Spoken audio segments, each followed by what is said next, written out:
une des dates clés dans l'histoire du christianisme, c'est l'année 325 après Jésus-Christ. Pourquoi? Eh bien, cette année-là, l'empereur romain Constantin va convoquer les 300 évêques les plus influents de l'Empire romain pour former ce qu'on appelle le premier concile œcuménique chrétien, le concile de Nicée. Et c'est ce concile qui va poser les bases du fonctionnement de l'Église chrétienne.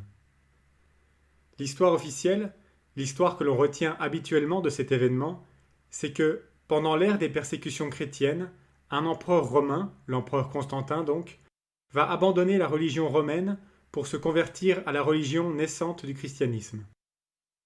C'est ainsi qu'il va mettre fin aux persécutions chrétiennes qui avaient duré près de 300 ans et qu'il va réunir le concile de Nicée pour unifier les chrétiens. C'est ce qu'on appelle le début de la période de prospérité de l'Église, et c'est grâce à cette conversion de l'empereur que le christianisme va se développer dans tout l'Empire pour devenir la première religion au monde. Constantin est même considéré comme un saint par certains courants chrétiens. Mais en réalité, avec ce concile, la chrétienté est tombée dans un piège. Un piège qui va engendrer des déviations graves pour l'Église et dont les conséquences sont encore actuelles. Et c'est ce que je vous propose d'analyser avec ce qui va suivre. Alors, pour bien comprendre le contexte du concile, je suis obligé de revenir un peu en arrière, aux origines de ce mouvement chrétien. Après la crucifixion de Jésus dans les années 30, ses disciples vont commencer à diffuser son message dans tout l'Empire romain. Ce message va faire de plus en plus d'adeptes, c'est-à-dire qu'il va y avoir de plus en plus de monde qui vont refuser d'adhérer aux croyances romaines pour se convertir au monothéisme chrétien. Ce mouvement va créer des tensions au sein de l'Empire. Pourquoi des tensions? Eh bien, parce que cette religion naissante est en contradiction avec les us et coutumes de l'organisation sociale romaine. Par exemple, les chrétiens vont refuser d'adorer l'empereur et de lui offrir des sacrifices. Ils ne vont plus non plus participer aux fêtes religieuses et faire des sacrifices pour les divinités romaines. Or, c'est une époque qui est très superstitieuse, et on va accuser ceux qui refusent de faire ces sacrifices d'être responsables de tous les maux de la société, des épidémies, des mauvaises récoltes, des défaites militaires, etc. Et comme les conversions se produisent indépendamment des classes sociales, la remise en cause des croyances officielles romaines va générer des tensions et des divisions qui vont avoir lieu à tous les niveaux hiérarchiques, au sein du peuple, chez les riches, les pauvres, les esclaves, dans l'armée, mais aussi chez les dirigeants romains, au sein même de la cour de l'empereur. Ce mouvement, il va prendre une telle ampleur que les empereurs successifs vont craindre pour la stabilité même de leur empire. Et pour faire face à ces tensions, les dirigeants romains vont essayer de réprimer ce mouvement chrétien en interdisant cette religion et en persécutant ses adeptes. De l'année 303 à 311, c'est la dernière et la plus sanglante persécution officielle du christianisme par l'empereur Dioclétien. Le but de cet empereur, c'est de désorganiser complètement les communautés chrétiennes et de rendre les rencontres et les pratiques religieuses impossibles pour dissoudre définitivement ce mouvement religieux. Par exemple, il fait détruire tous les édifices importants et les écrits chrétiens. Les lieux de rencontre et les livres sacrés doivent être brûlés. Dioclétien supprime les privilèges pour les aristocrates qui se déclarent chrétiens. Il fait arrêter et tuer les chefs de file. Pour repérer les chrétiens au sein du peuple, des soldats et même de sa cour, il met en place des crieurs publics qui convoquent tous les habitants, hommes, femmes et enfants, pour les contraindre à faire des sacrifices à l'empereur. Il est difficile de s'y soustraire puisque cet appel est nominatif et tous les contrevenants sont ensuite torturés et tués. Durant ces persécutions, on s'aperçoit de l'immense densité des chrétiens, surtout en Orient. Mais malgré ces persécutions, les adeptes du christianisme ne cessent d'augmenter. En fait, les païens sont touchés par la grandeur de la foi de ces chrétiens qui n'ont pas peur de souffrir et de mourir pour défendre leur foi. Et du coup, ils adhèrent à leur tour au message de Jésus. Constantin, lui, il est encore jeune à cette époque, il vit à la cour de l'empereur pour être formé aux charges impériales et il assiste aux persécutions. Comme vous le savez, à la mort de son père, Constantin prend le pouvoir et va supprimer les autres Augustes pour devenir l'unique empereur. Par rapport aux troubles liés au christianisme, Constantin a vu que la méthode répressive de Dioclétien ne fonctionnait pas. Du coup, Pour faire face à la montée toujours croissante du christianisme, Constantin promulgue en l'an 313 l'édit de Milan pour apaiser et stabiliser l'Empire. Cet édit autorise aux chrétiens comme à tous la liberté de suivre la religion de leur choix. On raconte que Constantin se serait converti à cette époque. Il y a toute une légende dorée autour de cette conversion. Il y a même plusieurs histoires différentes, dont une où il aurait eu une vision ou un rêve avant une grande bataille, comme quoi, avec le signe du Christ, il y aurait la victoire. Une autre histoire relate qu'il aurait eu la lèpre et se serait fait guérir par un miracle. En fait, beaucoup d'historiens doutent de la sincérité de la conversion de Constantin, car il continuait d'honorer les dieux romains et de faire des sacrifices aux divinités païennes. Il pratiquait l'astrologie et la divination, et lors de l'inauguration de sa nouvelle capitale, Constantinople, en l'an 330, des cérémonies chrétiennes et païennes s'entremêlent. Constantin n'a jamais communié, et il se fait baptiser à la veille de sa mort par l'évêque chef des Ariens, Eusèbe de Nicodémie.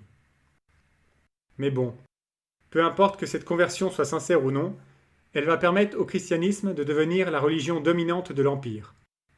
Cependant, avec le nombre croissant d'adeptes, il va naître des dissensions dogmatiques au sein des différentes communautés.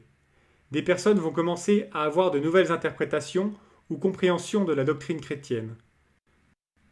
Une tension particulièrement intense est due à la question de la divinité de Jésus. En effet, un prêtre nommé Arius la refuse et incite la communauté à faire de même. Ça va être le début d'émeutes et de violences au sein du peuple, car plusieurs évêques appellent au combat contre les chrétiens aux croyances adverses. J'arrive maintenant au cœur du sujet qui nous intéresse ici. Face à ces nouvelles dissensions qui menacent de nouveau la stabilité de l'Empire, Constantin veut mettre fin aux controverses pour tenir unifié son peuple. Il va alors convoquer les 300 évêques les plus influents d'Orient et d'Occident en l'an 325 pour le premier concile œcuménique, le concile de Nicée. Des conciles avaient déjà eu lieu auparavant, mais de manière indépendante, entre les différentes communautés chrétiennes. Ici, le concile est œcuménique car il réunit toutes les tendances religieuses de l'Empire, tous les courants du christianisme. Le but est d'unifier les croyants autour d'une doctrine commune. Constantin veut cimenter la cohésion de son empire. D'ailleurs, concile vient de conciliation, qui signifie trouver le plus large consensus. Les évêques s'appliquent à rester au plus proche des enseignements du Christ. Ils se basent sur les Écritures et sur les enseignements des pères de l'Église pour prendre leurs décisions. Ainsi, sur le sujet par exemple de la divinité de Jésus, le concile est quasi unanime, et seuls 2 évêques sur 300 ne signeront pas la déclaration finale.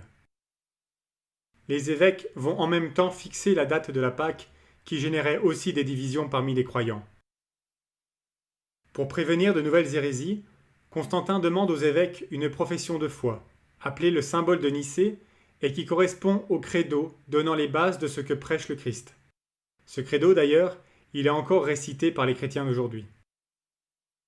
Pour faire respecter les décisions du concile, l'empereur met à disposition son pouvoir militaire pour enfermer ou exiler les dissidents. Et grâce à ce concile, on a un retour au calme au sein des communautés chrétiennes. Alors, si on dresse un bilan de ce qu'a fait Constantin, on peut voir de nombreux points positifs. Premièrement, il y a la fin des persécutions. On peut s'imaginer le soulagement et la joie que l'édit de Milan a provoqué au sein des communautés chrétiennes. Et puis, il faut souligner que la conversion de Constantin et les décisions du concile vont largement contribuer à un élan de conversion qui contaminera tout l'Empire en 2 siècles. Grâce à ce concile, la chrétienté bénéficie d'une institution reconnue et appuyée par l'État. Et cette institution va permettre d'unifier les chrétiens autour d'un socle commun afin d'éviter les interprétations personnelles des Écritures, source de tensions et d'égarements. Alors vous allez me dire, eh bien quoi? Où est le problème? Eh bien, malgré tous ces points positifs, ce concile va faire tomber la chrétienté dans un piège, celui de la politisation de la religion. En réalité, après sa conversion, l'empereur Constantin s'approprie peu à peu le contrôle du mouvement chrétien. C'est lui qui convoque et préside ce concile, et il éclipse ainsi l'autorité du pape de l'époque, Sylvestre Ier, qui n'assiste pas au concile. En plus, par ce concile, Constantin va s'auto-proclamer serviteur et représentant de Dieu sur terre, et il se place ainsi à la tête de l'Église. Et c'est justement ça qu'on appelle le césaropapisme, c'est lorsqu'un gouvernement temporel, un César, s'arroge aussi le pouvoir spirituel pour en faire un instrument social et politique dans un but de contrôle total des populations. Et c'est exactement ce qui va se passer. À partir du Concile, Constantin siège dans les assemblées chrétiennes, il intervient dans toutes les affaires de l'Église, légiférant et jugeant pour elle. Dans le même temps, l'empereur centralise et s'approprie la gestion et le prélèvement de l'argent des églises, et c'est d'ailleurs cet argent qui va lui permettre de financer la capitale portant son nom, Constantinople. Alors ce piège tendu, peu de chrétiens l'ont vu venir. En effet, la manœuvre était subtile. Sous couvert d'offrir à l'Église un soutien financier et une protection, Constantin transforme en réalité la communauté de croyants en une institution d'État. L'historien Étienne Trocmé écrira « L'Église avait cru se trouver un ami haut placé, elle s'était en réalité donné un maître. » Et c'est vraiment ça le début de la politisation du christianisme, le mélange des pouvoirs. D'ailleurs, quelques années plus tard, l'empereur Théodose confirme cette volonté de contrôle. Il publie un édit en 380 où l'on peut lire « Le bien de notre empire dépend de la religion, car une connexion très étroite rapproche l'ordre civil et l'ordre moral. Ils se compénètrent l'un l'autre, et chacun d'eux tire avantage de l'accroissement de l'autre. » Cette politisation du christianisme, elle prendra une dimension encore plus grande à partir de l'année 754. Cette année-là, le roi de France Pépin le Bref donne à l'Église ses premiers territoires pontificaux en récompense de son aide pour renverser le roi Childéric III. C'est une date importante car l'Église possède maintenant des terres et crée son propre royaume temporel. Elle s'enfonce ainsi encore plus dans cette politisation de la religion puisque le pape devient un chef d'État avec des représentants diplomatiques, les nonces. Le piège de la politisation de la religion, c'est que ça va engendrer des déviations profondes qui marqueront la chrétienté jusqu'à aujourd'hui. On peut distinguer trois conséquences principales, le cléricalisme, le communautarisme religieux et le compromis politique. Alors je vous propose tout d'abord de regarder d'un peu plus près le cléricalisme. Vous vous demandez sûrement quel peut être le lien entre la politisation d'une religion et le cléricalisme. Et c'est justement un point essentiel à comprendre. Afin de rétablir la paix au sein du peuple, Constantin décide, avec les évêques de Nicée, de définir les vérités incontestables auxquelles doit croire toute personne qui se déclare chrétien. C'est le début des dogmes. L'empereur va alors nommer personnellement les évêques qui doivent prêcher cette doctrine dans tout l'Empire. Ils seront 1800 à la fin du règne de Constantin. Ces évêques sont exemptés d'impôts et soutenus généreusement financièrement. Ils deviennent ainsi des fonctionnaires impériaux. En échange, la mission de ces évêques est claire. Ils sont chargés d'enseigner et de faire respecter les dogmes, mais surtout, ils doivent garder le contrôle sur la foi des croyants pour maintenir la paix sociale. Le piège ici, pour l'Église, c'est d'accorder plus d'importance au maintien du pouvoir qu'elle doit garder sur les populations plutôt qu'au message qu'elle doit délivrer. Elle doit s'assurer que la foi des fidèles aille vers Dieu, mais surtout passe par elle, pour garder ce contrôle. Et c'est cette nécessité qui va faire tomber la chrétienté dans le cléricalisme. Alors, comment ce cléricalisme va se mettre en œuvre au sein de l'Église ? Eh bien, il y a 3 points à identifier. Le premier, c'est l'instauration et le contrôle des lieux de culte. Après le Concile, les évêques sont chargés d'organiser les rencontres entre croyants dans les temples païens reconvertis en églises.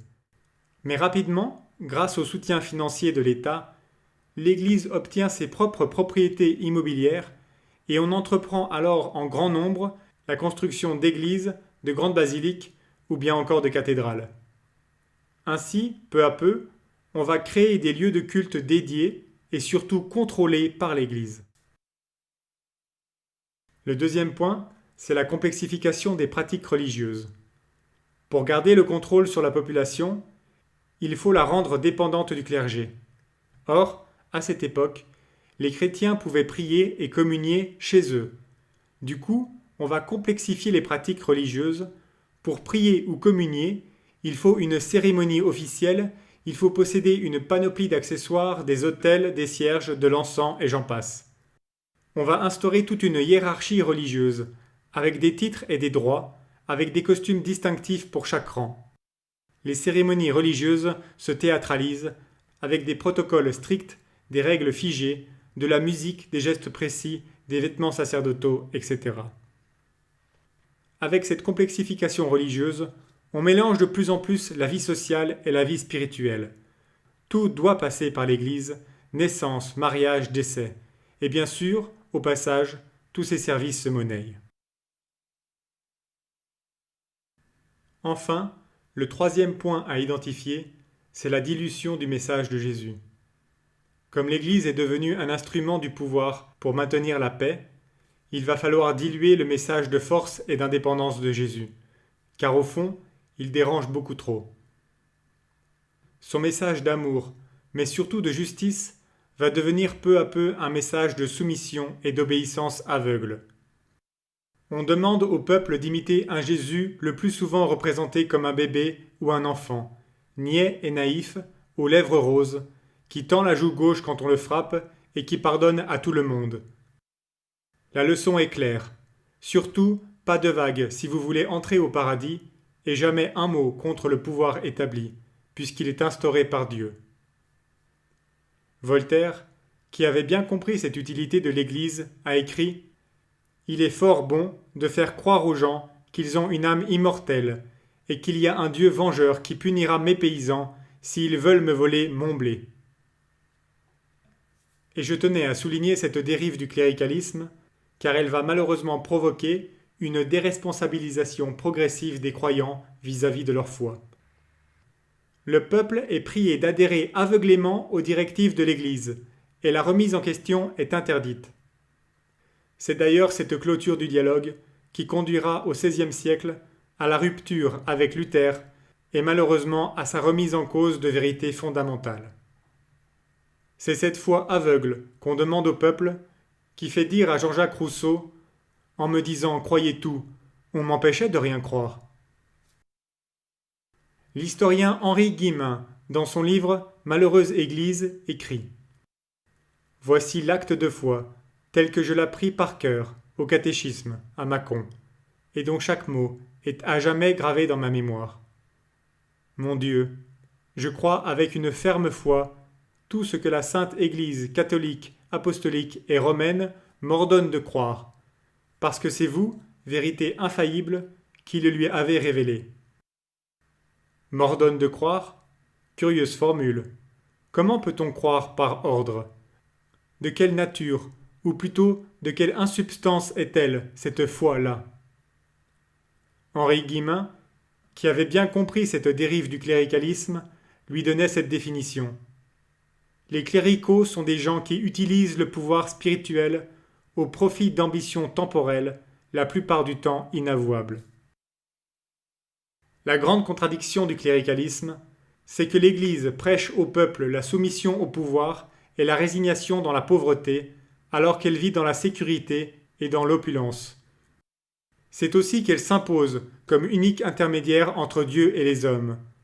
Alors que Jésus avait déchiré le rideau du temple par sa croix, l'Église vient étendre un nouveau rideau du temple, séparant de nouveau les croyants du contact direct avec Dieu. On a institué une hiérarchie religieuse pompeuse, au nom de celui qui défendait de se faire appeler maître ou père. On a recréé un clergé avec des costumes, des rites et des cultes, au nom de celui qui considérait tout cela comme de l'hypocrisie, au nom de celui qui s'est battu toute sa vie pour nous en libérer, pour justement faire sortir les Juifs de ce cléricalisme lévite et de la malédiction de leurs lois ritualistes. Ce peuple m'honore des lèvres, mais leur cœur est loin de moi, disait Jésus. Vain est le culte qu'ils me rendent, les doctrines qu'ils enseignent ne sont que des préceptes humains. Où est donc la simplicité du message du Christ, dans ces cérémonies religieuses dites chrétiennes. C'est le début de la course à la construction d'églises et cathédrales, toujours plus grandes, toujours plus hautes. On a même fait des palais des papes au nom de celui qui demanda qu'on détruise le temple pour lui laisser le rebâtir, lui, dans les cœurs. On a recréé des lieux de culte et des pèlerinages au nom de celui qui enseignait que la vraie prière se fait en retrait dans notre chambre, au nom de celui qui a dit à la Samaritaine « Crois-moi, femme, l'heure vient où ce n'est ni sur cette montagne, le mont Garizim où vont prier les Samaritains, ni à Jérusalem au temple que vous adorerez le Père. Mais l'heure vient, et elle est venue, où les véritables adorateurs adoreront le Père en esprit et en vérité, car tels sont les adorateurs que cherche le Père. » Maintenant que je vous ai expliqué le cléricalisme, j'en viens à la deuxième conséquence liée à la politisation du christianisme, c'est celle du communautarisme religieux. Alors, comme je vous l'ai dit, lors de ce concile, les évêques vont écrire une profession de foi, le symbole de Nicée, car effectivement, comme certains perturbateurs avaient des interprétations fallacieuses des écrits religieux, il était indispensable de définir une ligne directrice claire pour les croyants. Mais cette profession de foi, elle fut couplée à une décision de condamner ceux qui ne pensent pas comme cette norme l'impose. Grâce au soutien militaire de l'État, l'Église va maintenant exiler ceux qui ne pensent pas suivant cette norme. On peut comprendre ce choix d'exiler les dissidents pour apaiser le peuple, mais on enlevait du même coup le libre choix des croyants. Quelques années plus tard, lors du deuxième concile œcuménique, le concile de Constantinople en 381, l'empereur romain Théodose va encore plus loin. Il interdit tous les cultes païens et fait du christianisme une religion d'État. Au passage, le pape de l'époque non plus n'est pas invité à ce concile. Par cette décision de l'empereur, la religion chrétienne devient obligatoire, et l'Église est maîtresse de ce moule religieux auquel doit se conformer le peuple. Cette fois-ci, la religion chrétienne devient complètement sociologique, une étiquette nécessaire pour l'insertion sociale. Si vous voulez réussir, il faut d'abord être un bon chrétien. Et c'est ça, le communautarisme. C'est d'avoir un moule et d'exclure tous ceux qui ne veulent pas s'y conformer. Et à cause du cléricalisme dont on a déjà parlé, ce moule est complètement superficiel, lié au culte et au rite. Peu importe que vous soyez le dernier des salauds, c'est votre présence à l'Église qui importe. Par la politisation de la religion, Constantin fait rentrer la chrétienté dans le moule du conformisme religieux dont Jésus dénonçait l'hypocrisie et qu'il avait brisé par son sacrifice sur la croix. On passe d'une ère où le christianisme se répandait par l'exemple du don de soi, allant jusqu'au martyre, à une période où il va se propager par pression sociale et par obligation. Cette Église qui ordonne de croire, comme on a pu le voir. Jésus disait « Je leur ai donné ta parole, et le monde les a haïs, parce qu'ils ne sont pas du monde, comme moi, je ne suis pas du monde. » Mais après ce concile, être chrétien, ça va vouloir dire faire partie du monde. On passe des chrétiens qui faisaient vibrer la foi au plus profond de leur cœur par le sacrifice de leur propre vie, à des chrétiens superficiels qui vont à l'église pour remplir une formalité, pour suivre la coutume. On passe des chrétiens qui se réunissaient chez eux dans l'intimité ou en cachette dans les catacombes, aux chrétiens qui pavanent dans les églises et les cathédrales. La foi est devenue héréditaire, quelque chose de facile, une étiquette à la naissance. Au fond, on est passé de chrétiens qui cherchaient la vérité à des hommes qui cherchent à satisfaire leur conscience. Cette période qu'on appelle le début de l'ère de prospérité de l'Église signe en réalité le début d'un cancer qui va peu à peu ronger le cœur de l'Église. D'ailleurs, le pape Sylvestre Ier, celui qui n'a pas été invité au concile de Nicée, est un des premiers papes non persécutés. Avant lui, tous les autres étaient combattus, exilés ou mouraient martyrs. L'Église semble avoir véritablement oublié cet enseignement capital de Jésus qui disait « Ce n'est pas en me disant Seigneur, Seigneur qu'on entrera dans le royaume des cieux, mais c'est en faisant la volonté de mon Père qui est dans les cieux. Beaucoup me diront au jour du jugement, Seigneur, Seigneur, n'est-ce pas en ton nom que nous avons prophétisé, en ton nom que nous avons chassé les démons, en ton nom que nous avons fait bien des miracles? Alors je leur dirai en face, jamais je ne vous ai connu, écartez-vous de moi, vous qui commettez l'injustice. Enfin, maintenant que nous avons vu le problème du cléricalisme et du communautarisme religieux, je voudrais détailler la dernière facette du problème engendré par les décisions du Concile, celle du compromis politique. À partir du Concile de Nicée, l'Église est prisonnière de son pouvoir temporel, et elle sera sans cesse obligée de faire des compromis et de céder à des chantages pour le préserver. Un exemple important a eu lieu en 799, lorsque le pape Léon III est fait prisonnier à Rome à cause de ses mauvaises mœurs. Il va s'enfuir pour se réfugier chez Charlemagne en France. Ensemble, ils passent un accord pour que Charlemagne lui fournisse un appui militaire pour revenir à Rome et récupérer son poste.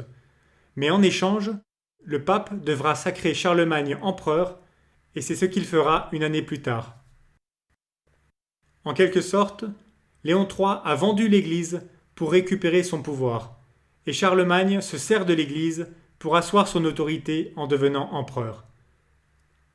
Mais le véritable drame, c'est que le pape, en nommant Charlemagne empereur, fait renaître l'Empire romain d'Occident qui va concurrencer l'Empire chrétien byzantin qui existe depuis des siècles à Constantinople.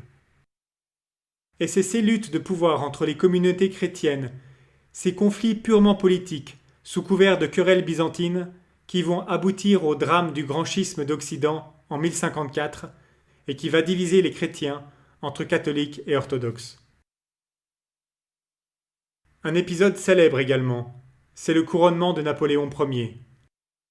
Quand le pape le sacre empereur en 1804, il le fait par obligation, car Napoléon le menace de lui prendre encore des territoires. Napoléon exige de l'Église l'approbation de son couronnement, Église qui avait déjà été mise à genoux par le Concordat de 1801. Encore une fois, l'Église est utilisée pour soumettre la population à l'autorité de l'empereur. Voilà l'Église du Christ, censée incarner la droiture et la justice, qui se courbe devant les puissants pour sauver son État et ses territoires. Une Église qui agit maintenant comme Ponce Pilate, et qui préfère crucifier Jésus pour sauvegarder son pouvoir, plutôt que d'écouter sa conscience et de témoigner pour la justice. Et encore, je ne vous parle pas des papes qui se déposent entre eux, des concordats de soumission et des nombreux crimes commis pour étendre le pouvoir de l'Église, s'approprier les richesses, et tout cela, bien sûr, au nom de Jésus. Henri Guillemin écrit très justement « Puissance, conquête de pouvoir, rien n'était plus étranger au Christ. Il n'y mettait pas le bout d'un doigt, et l'on verra l'Église y patauger avec les deux pieds. » Par la politisation de la religion, on a mélangé pouvoir temporel politique et pouvoir spirituel au nom de celui qui faisait, justement, une distinction indispensable en nous demandant de rendre à César ce qui appartient à César et à Dieu ce qui est à Dieu. Tous ces liens politiques, ces états pontificaux, au nom de celui qui nous mettait en garde en nous disant « Ne dites pas du royaume, le voici ou le voilà, mais sachez-le bien, le royaume de Dieu est en vous. » On a fait le royaume du Vatican au nom de celui qui a insisté, peu avant sa mort, en disant « Mon royaume n'est pas de ce monde. » Est-ce que Jésus pouvait être plus clair?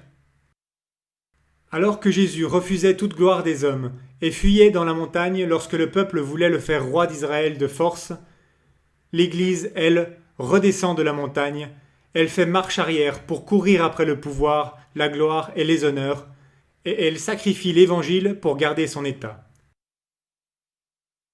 Le compromis politique est une des erreurs les plus graves de l'Église, car c'est celle qui va la réduire au silence. Où sont les papes et les évêques, debout, le doigt tendu, dénonçant les injustices du monde et les guerres coloniales? Irak, Iran, Afghanistan, Libye, Syrie, Palestine, etc. Mais non, tous sont assis, voire même couchés devant le pouvoir, le doigt bien rangé dans leur poche, de peur de voir leurs droits supprimés. Jésus disait « Heureux les persécutés pour la justice, car le royaume des cieux est à eux. Heureux êtes-vous quand on vous insultera, qu'on vous persécutera, et qu'on dira faussement contre vous toutes sortes d'infamies à cause de moi. Où sont-ils, les persécutés par la justice? Aujourd'hui, les représentants de l'Église radotent leurs sermons humanistes sans jamais oser désigner les coupables. L'Église endort le peuple par ses discours évasifs d'une platitude accablante. Le compromis politique est une des erreurs les plus graves de l'Église, car c'est celle qui va provoquer son coup de grâce et sa mort définitive en 1960. C'est en effet une date clé, puisqu'en 1960, Rome a refusé de révéler le troisième secret que la Vierge Marie avait donné lors de son apparition à Fatima en 1917. En allant contre la volonté explicite de la Vierge de révéler ce message en 1960, l'Église a définitivement rompu son alliance avec Dieu. Et il y a fort à parier que si l'Église n'a pas voulu révéler ce message, c'est encore une fois pour ne pas se compromettre politiquement. Alors, que conclure? Vous allez me dire que c'est une image bien noire de l'Église que je vous donne là, et je vous accorde en effet que j'ai un peu concentré un ensemble de dérives qui s'étalent parfois sur plusieurs siècles. Mais il faut quand même bien admettre que ces dérives sont toujours là, encore bien ancrées dans toutes les églises chrétiennes, et je dirais même dans toutes les religions révélées. Ce virage, qui politise la religion chrétienne, il va devenir une lourde chaîne accrochée au pied de l'Église, et elle devra le traîner tout au long des siècles. Et les conséquences seront pires que si l'Église avait étouffé le message de Jésus, car en réalité, ces déviations vont le défigurer. Pour se justifier de toutes ces dérives, Rome se cachera souvent derrière la formule de saint Cyprien « Hors de l'Église, point de salut ». Mais si les églises sont vides aujourd'hui, ce n'est pas, comme on l'entend trop souvent, lié à je ne sais quelle avancée de la science qui n'explique en rien le sens de l'existence. Non, si les églises sont vides aujourd'hui, c'est surtout lié à cette dérive capitale de la politisation qui a tué la foi progressivement. Le christianisme est entré en contradiction profonde avec l'esprit qui le faisait vivre. Au final, le message des chrétiens d'aujourd'hui n'a plus rien à voir avec le message du Christ. Et c'est ce qui donne toute la difficulté aujourd'hui à ceux qui veulent parler de Jésus. Allons, de quoi parlez-vous? Quoi de commun entre Jésus et les papes? Anticlérical, vous avez dit? Il est représenté par un clergé. Dénonçant la bien-pensance, mais le clergé prône une morale stérile qui étouffe les consciences. Ai-je besoin de parler de l'Inquisition, des croisades, de Jeanne d'Arc? Georges Bernanos disait « Faire exploser l'Évangile dans un monde saturé d'idées chrétiennes amoindries, déformées, dégradées, rajustées à la mesure des médiocres, ou parfois même détournées de leur sens, cela ne peut se faire que par un miracle. Ce miracle nous sera-t-il donné? N'en sommes-nous pas devenus trop indignes? » Eh bien, j'arrive maintenant à la fin de cet exposé, et j'aimerais vous dire que ce miracle est possible, car la trahison de l'Église a été prophétisée. Lors de son apparition en 1846 à la Salette, Marie dénonce la trahison cléricale. Elle dit « Les prêtres, par leur mauvaise vie, par leur irrévérence et leur impiété à célébrer les saints mystères, par l'amour de l'argent, l'amour de l'honneur et des plaisirs, les prêtres sont devenus des cloaques d'impureté. Oui, les prêtres demandent vengeance, et la vengeance est suspendue au-dessus de leur tête.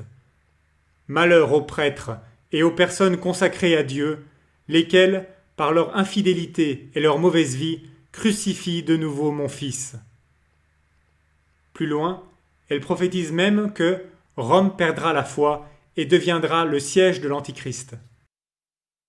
Par ses apparitions à la Salette et à Fatima, Marie réconforte les croyants en leur expliquant que le ciel n'est pas dupe des trahisons de l'Église. Elle donne par ailleurs aux hommes des indices prophétiques pour comprendre les événements du monde. Par ces messages, Marie lance un appel à l'indépendance des croyants et à une restauration de la vraie foi. D'ailleurs, Lucie, la voyante de Fatima, commente en ce sens. Il faut dire aux hommes de ne pas attendre du pape un appel à la pénitence ou à la prière, ni de la part des évêques, ni des prêtres, ni des supérieurs en général. Il faut maintenant que chacun de nous commence lui-même sa propre réforme spirituelle. Chacun doit sauver non seulement son âme, mais aussi toutes les âmes que Dieu a placées sur son chemin. C'est vrai que tout ce qu'ont déclaré les papes ex cathedra jusqu'en 1960, concernant la foi ou les mœurs, reste valable. Mais se définir chrétien, c'est être capable de démontrer ses croyances et non de les accepter comme une vérité toute faite. Et l'on comprend que les vrais croyants aujourd'hui, ce sont justement ceux qui osent quitter les églises pour rétablir ce contact personnel avec Dieu. Ce sont ceux qui travaillent la connaissance en revenant à la source du message pour se laver des dérives de l'Église et pour se forger une foi indépendante et inébranlable. Par ces messages, Marie nous confirme que l'Église est morte, mais que le message du Christ, lui, reste brûlant de vérité, et que personne ne pourra jamais l'éteindre. Ainsi, à la Salette, après avoir dénoncé la trahison du Vatican et tous ses faux apôtres, Marie appelle le petit nombre qui reste de vrais apôtres. Elle les appelle à venir témoigner pour restaurer la vraie foi. Heureux ceux qui se reconnaissent dans cet appel de Marie. J'appelle les vrais disciples du Dieu vivant, les vrais imitateurs du Christ fait homme, le seul et vrai sauveur des hommes. J'appelle les apôtres des derniers temps, les fidèles disciples de Jésus qui ont vécu dans un mépris du monde et d'eux-mêmes. Que votre zèle vous rende comme des affamés pour la gloire et l'honneur de Jésus. Combattez, enfants de lumière, vous, petit nombre qui y voyez, car voici le temps des temps, la fin des fins.